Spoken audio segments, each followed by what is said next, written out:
नमस्कार।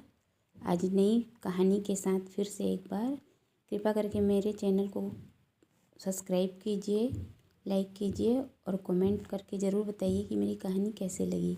पंडित और मूर्ख। दुर्भाग्य से एक पंडित और एक मूर्ख में गहरी मित्रता हो गई थी। एक बार पंडित परदेश यात्रा को निकला। मूर्ख भी लंबी चौड़ी पगड़ी बांधे हुए उसके साथ निकला। पंडित को उसकी कोई ज़रूरत नहीं रही थी, लेकिन वह उसका पीछा नहीं छोड़ता था। यह उसके साथ बुरी आदत की तरह लगा हुआ था। दोनों रास्ते में जा रहे थे। चलते चलते एकाएक मूर्ख रास्ते में रुक गया। पंडित ने उसे देखकर कहा, क्यों, क्या हुआ? पैर में कोई कांटा तो नहीं चुभ गया?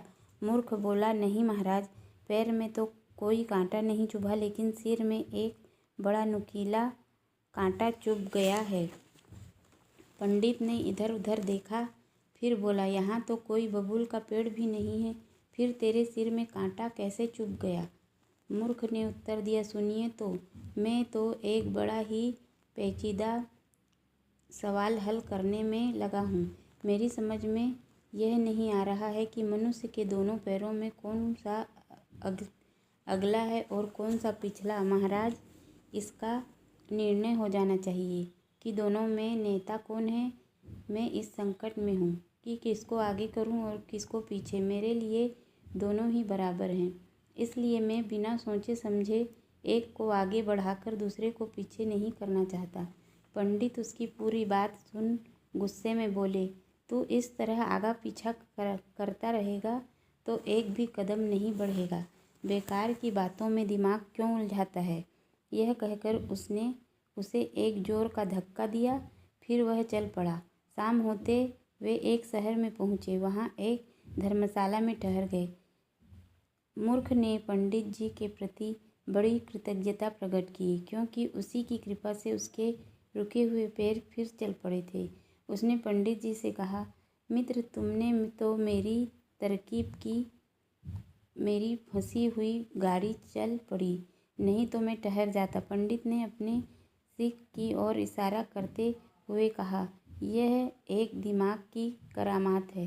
मूर्ख बोला, इसकी क्या विशेषता है? पंडित ने कहा, यह द्रौपदी की पटलोई है। द्रौपदी जब पांडवों के साथ वन को जाने लगी थी तो महर्षि व्यास ने उसे एक सिद्ध पटलोई दी थी। उसमें यह विशेषता थी कि इच्छा मात्र में उसमें पकाया भोजन अपने आप आ जाता था। उसी समय भगवान ने संसार कानन में आने से पहले हमारे कंधे पर यह पटलोई रख दी है। इससे सब काम सिद्ध होते हैं। मूर्ख बोला, इस पटलोई को मुझे क्यों नहीं दे देते? मैं तुम्हारा प्रिय मित्र हूँ। पंडित बोला, यह किसको मिलती है? उसी के काम आती है। तुम चाहो तो मैं तुम्हारे कान में रोज़ ऐसा मंत्र फूंकता रहूँगा कि तुम कुछ दिनों में ही ज्ञानी बन जाओगे। मूर्ख बोला, इस झाड़ू फूंक से कुछ नहीं होगा। तुम जो फूंकोगे वह बाहर निकल आएगा।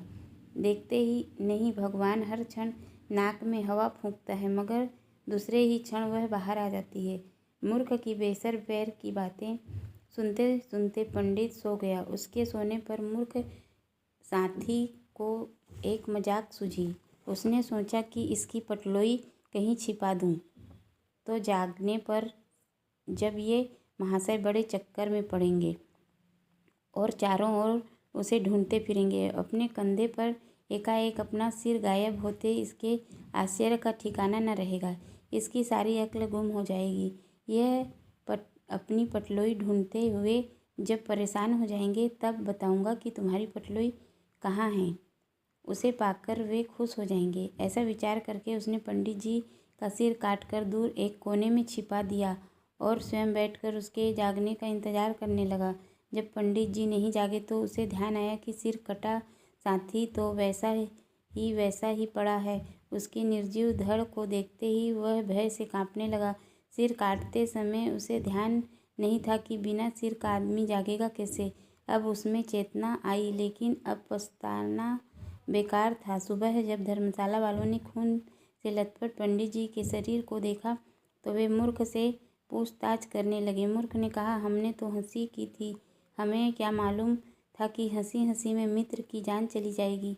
थोड़ी देर बाद सिपाही उसे पकड़ कर ले गए। न्यायालय में उसे मृत्युदंड मिला। पंडित जी तो पहले ही परलोक के रास्ते जा चुके थे। उनके पीछे पीछे उनका मूर्ख दोस्त भी चला गया। नमस्कार।